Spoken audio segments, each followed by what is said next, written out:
Protetta e quasi abbracciata dal monte di Portofino, Camogli si inerpica dal mare su per la collina a ribadire il carattere dei borghi di Liguria.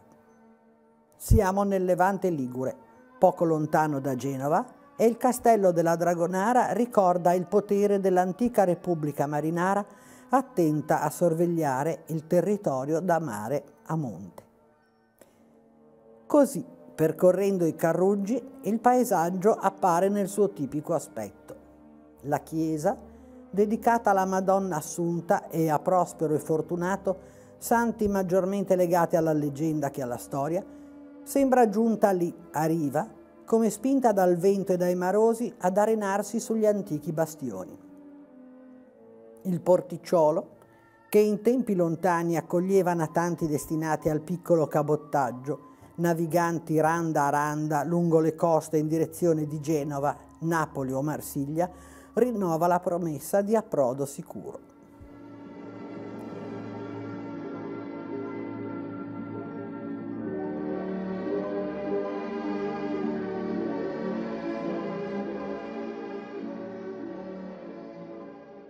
Salendo le ripide scalinate, nuovi scorci improvvisi appaiono tra muri e giardini segreti, fino ad aprirsi su una Camogli diversa.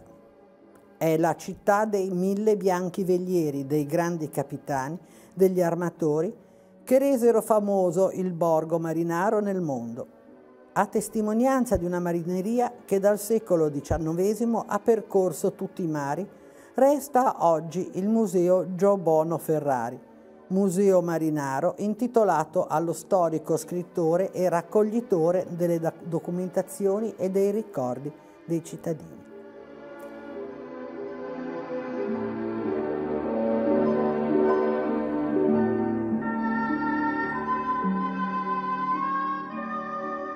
Qualche spazio più ampio si offre alla vista, occupato da edifici che completano un modo di vivere: la stazione, il palazzo comunale e il teatro sociale, voluto alla metà del secolo XIX da armatori, capitani e mercatores che in numero di 60 si divisero la spesa in carati, come erano caratisti delle imbarcazioni su cui viaggiavano.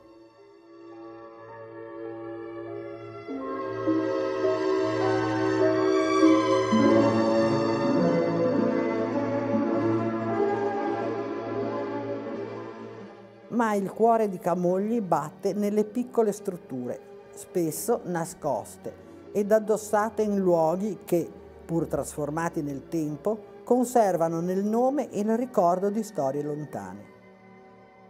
La Madonna del Boschetto non appare oggi nel suo contesto di origine, che era un bosco di essenze liguri, noccioli, castagni e querce, in cui, secondo la tradizione, Maria apparve ad una giovane. Da quel momento, presso la primitiva cappella, iniziò un rito di protezione del mondo marinaro. Spari dai velieri salutavano la Madonna del Boschetto, chiedendo il suo patrocinio nei lunghi viaggi, e la protezione concessa è ancora oggi testimoniata dagli ex voto che decorano le pareti della chiesa, edificata e abbellita nei secoli.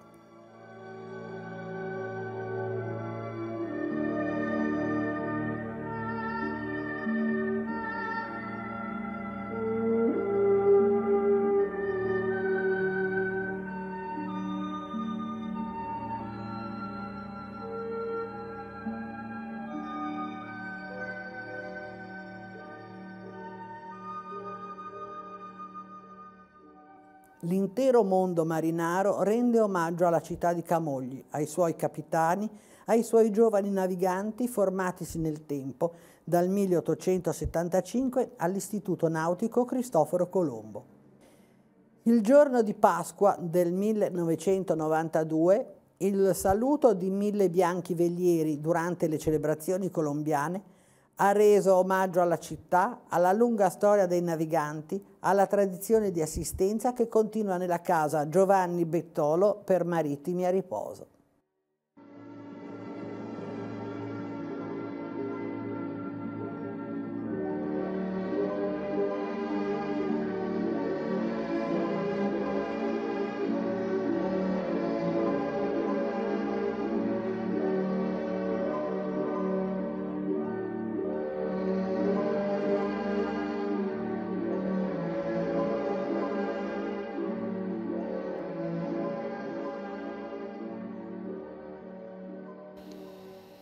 camogli, per alcuni caamuggi, con evidente riferimento alle case ammucchiate, strette le une alle altre quasi a sostenersi. Edifici che per l'esiguo spazio di terra disponibile occupano quello aereo innalzandosi verso il cielo.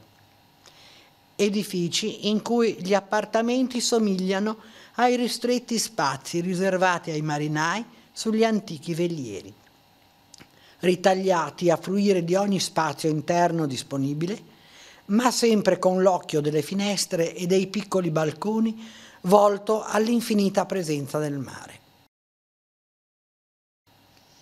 Anche le scale devono occupare meno area possibile. Si inerpicano fino al quinto o sesto piano con gradini, in pietra di Liguria, stretti ed alti, e il salire quasi il ricordo dell'abituale andare a riva ai pennoni. I portoncini chiusi custodiscono gelosamente le vite casalinghe di individui abituati ai mari e alle genti del mondo. Tornare a casa è chiudersi alle spalle 1000 vite diverse incontrate negli scali di paesi lontani, per riassaporare la tranquillità dei rapporti familiari, tanto a lungo desiderati e intrattenuti solo per lettera. Per altri, Camogli è Cas de Mugè, ossia casa delle mogli, delle spose, lasciate con la responsabilità di condurre la famiglia durante i lunghi viaggi. Talvolta le donne dei pescatori devote a San Fortunato attendevano sul molo lo sposo al ritorno dai mesi di pesca nel Mediterraneo, ma soprattutto in Camogli era uso che le mogli di capitani e patroni non scendessero al mare, restando ad attendere all'interno della casa. Se queste ipotesi sull'origine del nome siano vere oppure solo una tradizione fantasiosa, tuttavia è certo che la figura femminile nei borghi marinari liguri ha avuto grande importanza, non solo come dedicazione dell'imbarcazione, che dopo il nome della Vergine Maria porta spesso quello di madri o spose, o per i rituali scaramantici che vedevano le stesse partecipi alla partenza del veliero. Era infatti uso che prima dell'imbarco del coniuge la sposa offrisse alla Madonna presso l'altare o una statua nella chiesa il proprio scialle nuziale, riprendendolo al ritorno dello sposo, ma più spesso donandolo come ex voto per uno scampato pericolo. La partenza di marito, fratelli, cognati e tra i figli, magari anche del più giovane di circa 11 anni alla prima esperienza in qualità di mozzo, segnava per la donna il momento di assumere il ruolo di capo di casa. A lei l'onere della gestione economica, di intrattenere i rapporti con le famiglie dei marinai imbarcati e di prendere talvolta decisioni importanti. Poteva, si diceva, agire col Consiglio. Le magistrature della Serenissima Repubblica di Genova avevano infatti varato un decreto che consentiva alle donne di agire come se fosse uomo col consiglio di 2 tra i parenti più prossimi scelti entro le 12 miglia. Come la navigazione sul mare era un'incognita, così poteva essere anche quella nella casa. Se suocera e nuora avevano vissuto momenti difficili, al ritorno del navigante questi riprendeva il timone della famiglia, come unico a decidere, si diceva, padrone della barca e delle vele. O padrun de barca, o deviesce anche o padrun de veie.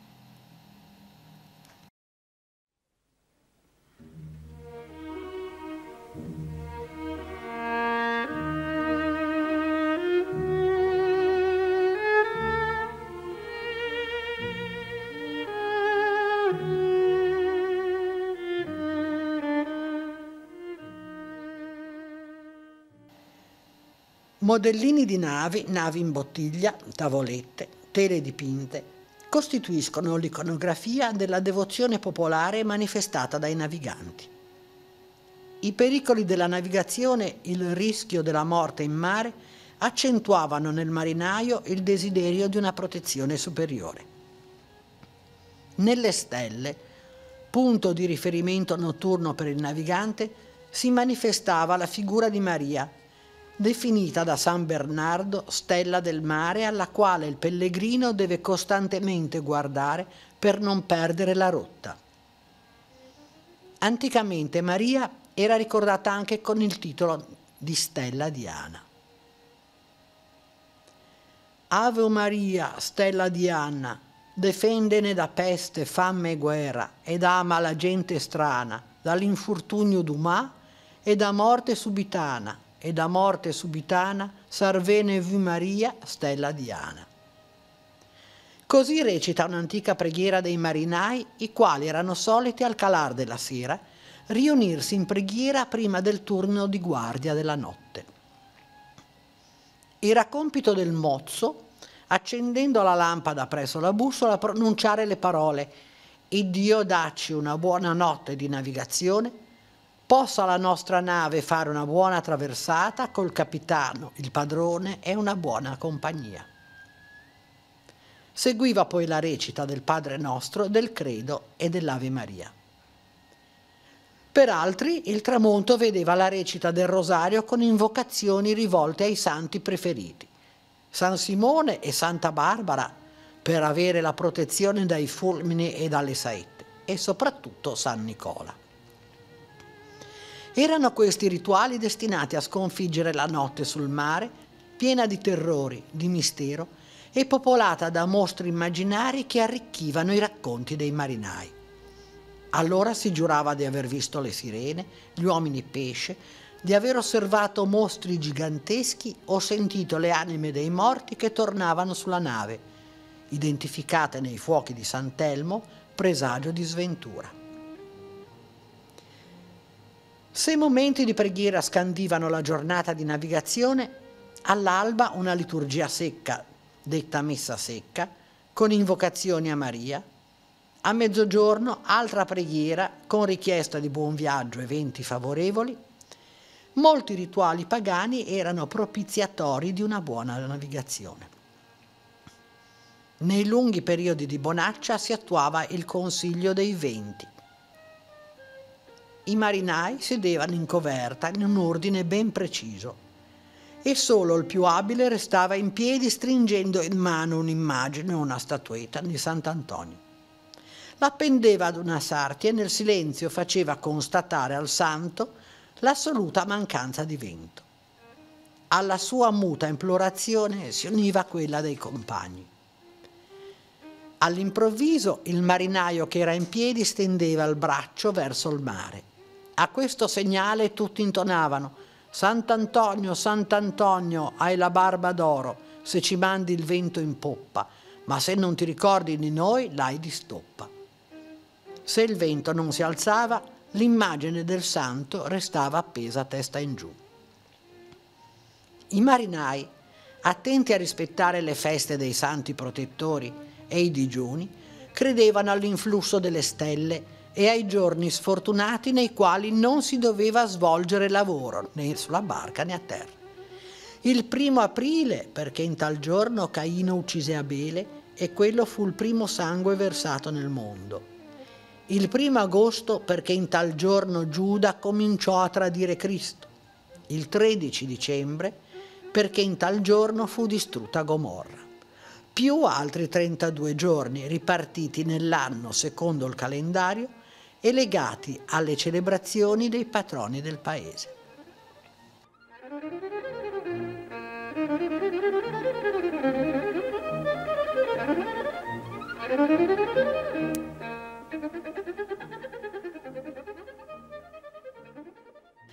Alla fine del XIX secolo l'analfabetismo tra i marinai si aggirava sul 70%. Molto spesso nel contratto di arruolamento era indicato segno di croce per firma di. Al capitano, che con pochi altri sapeva leggere e scrivere, era riservato il compito di redigere ogni giorno il giornale di bordo.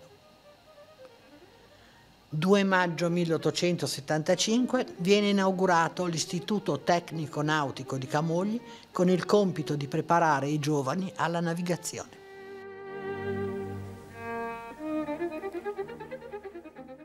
Nostro Signore la accompagni a salvamento. È una frase molto dolce di per sé, ma anche molto significativa, che è scritta sulle polizze di carico. Le polizze di carico erano delle piccole documentazioni, dei fogli che portavano indicata la data di partenza, l'armatore, che in genere era anche il patrone marittimo lungo i percorsi della nostra costa, della nostra riviera, e a seconda del periodo storico di cui si tratta hanno una denominazione diversa, sia le imbarcazioni sia anche proprio la denominazione della imbarcazione stessa. Abbiamo in certi periodi, i nomi sono dedicati più ai santi, alla Madonna nelle sue varie denominazioni, poi passerà a essere la denominazione ai familiari, la mamma, la moglie, i cugini, i 3 fratelli, tutte queste denominazioni, fino a un discorso più sociale e politico. L'americano, la libertà, la fratellanza, con tutti questi nomi sono indicati nelle polizze di carico, che di per sé sono anche dei piccoli gioielli, perché hanno dei disegni in grafica che sono stati disegnati in particolare da alcuni personaggi che hanno una particolare caratteristica di appartenenza al territorio ligure. Infatti, alcune hanno la litografia appunto disegnata, preparata da Niccolò Armanino, che era stato premiato in Genova nel 1864 nel convegno degli scienziati per questo suo lavoro di grafica così preciso.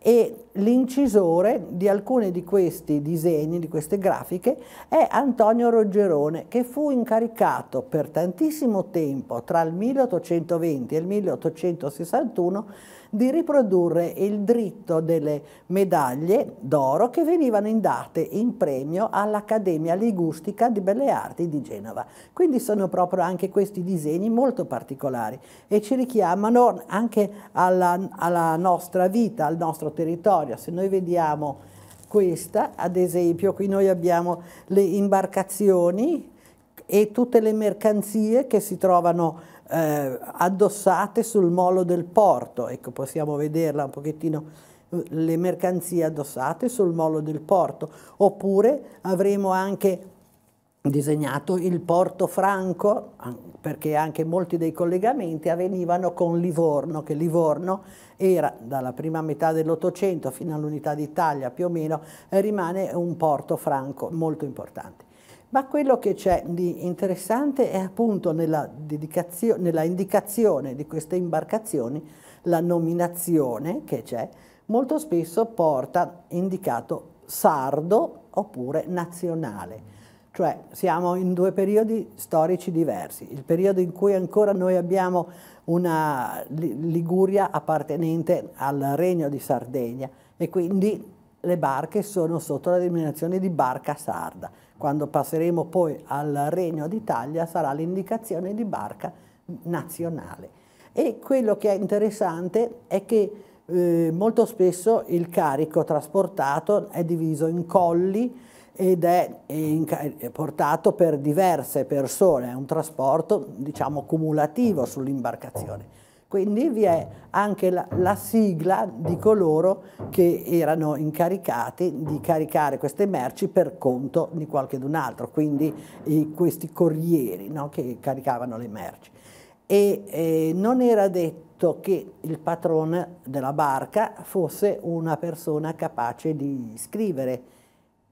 Erano capaci di fare conto, perché molto spesso le merci viaggiavano per periodi lungo le coste, quindi soprattutto prima dell'Unità d'Italia era necessario conoscere sia le unità di misura che di peso, che le variazioni dei prezzi che vi erano e il modo di contare. Quindi se comperavi qualcosa, caricavi in Genova e lo rivendevi o in Toscana o soprattutto nelle zone del sud Italia, avevi da fare dei cambi molto complicati sia nel peso che nei prezzi. Per cui magari sapevano fare questi conti, ma ufficialmente non erano capaci nemmeno di scrivere la loro firma. E allora c'è una dizione che è molto bella nelle queste polizze di carico. Queste polizze di carico portano la scritta: è per vero, sarà questa polizza di carico con altre simili firmata dal detto patron, no? Quindi lui la firma, ma non sapendo egli scrivere, per lui sarà una terza persona che firmerà questa polizza, e compita una rimarranno come compite le altre, cioè le altre non abbiano più nessun valore, quindi consegnato tutto. Ecco, nostro Signore l'accompagna a salvamento. E in effetti noi abbiamo qui una polizza del 1822 per una imbarcazione che carica sotto coperta, l'imbarcazione nominata Nostra Signora del Carmine, di padron Giobatta Bartolino, che deve portare in Sestri Levante delle merci, e questi, come si vede in fondo, firma col segno della croce, perché non è capace a fare la sua firma. Ecco. E infatti vi sono poi anche le firme delle altre persone che hanno approvato il suo lavoro. Quindi noi abbiamo questo periodo storico è molto interessante, sia perché queste imbarcazioni sono, in genere si tratta di un percorso di piccolo cabotaggio in queste nostre zone, lungo le nostre coste, e il disegno che portano queste polizze di carico, che rappresentano anche un rapporto particolare di fede, perché tutte hanno la dicitura caricato col nome di Dio e a buon salvamento. Ecco, e il nostro Signore l'accompagna a salvamento è proprio il significato particolare di questo mondo del mare che viveva nei pericoli e che viveva nel commercio. Poteva andare bene, poteva andare male per qualunque motivo, però c'era sempre la presenza di una figura superiore che dava aiuto e assistenza. Ecco, quindi noi abbiamo, vedete, possiamo mettere in evidenza diverse di queste immagini in cui c'è spesso, molto spesso vi è anche un'immagine diciamo religiosa, potrebbe esserci la Madonna e Sant'Antonio, oppure c'è alcune volte possiamo vedere ci sono altre figure di santi, ma spesso vi sono le immagini proprio del mondo della marineria, della navigazione, il molo, i moli con le persone che caricano, e poi abbiamo molte sono ripetitive logicamente, perché poi le case che producevano queste polizze non erano tante, come abbiamo visto, c'erano pochi disegnatori, però era un mondo particolare. Le imbarcazioni, molte volte ci sono anche le barche, e alcune rappresentano, ecco questo qua ad esempio, questa rappresenta il molo e il porto di Genova. Il molo, i moli e il piccolo porto con la lanterna, altre casse, barili, tutto quello che veniva portato. E ecco qui siamo già in un periodo in cui accanto al veliero comincia a sorgere il battello, che è anche battello a vapore. Quindi vedete qua questa imbarcazione con il marinaio che rema sulla barchetta e si sta avvicinando al veliero che sta passando. Questa è sempre spedita per battello, quindi da Genova siamo nel 1858. E sono casse di cotone, un esempio di tipo di merce che veniva portata da Genova nel Levante Ligure, che era in genere merce molto semplice e anche di non eccessivo valore economico, perché erano cotone, fettucce, nastri, oppure erano, molto spesso anche si parlava di famosi stracci, quelli che venivano raccolti e recuperati per poi rifarne del materiale, e molte volte canapa, oppure anche casse di bottiglie vuote, di fiaschi vuoti e lavati. Ecco, quindi una mercanzia molto particolare che viaggiava sul nostro territorio.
la mer qu'on voit danser le long des golfes clairs a des reflets d'argent, la mer, des reflets changeants sous la pluie. La mer, au ciel d'été, confond ses blancs moutons avec les anges si purs. La mer, bergère d'azur infinie. Voyez, près des étangs, ces grands roseaux mouillés. Voyez, ces oiseaux blancs et ces maisons rouillées. La mer les a bercés le long des golfes clairs et d'une chanson d'amour. La mer a bercé mon cœur pour la vie.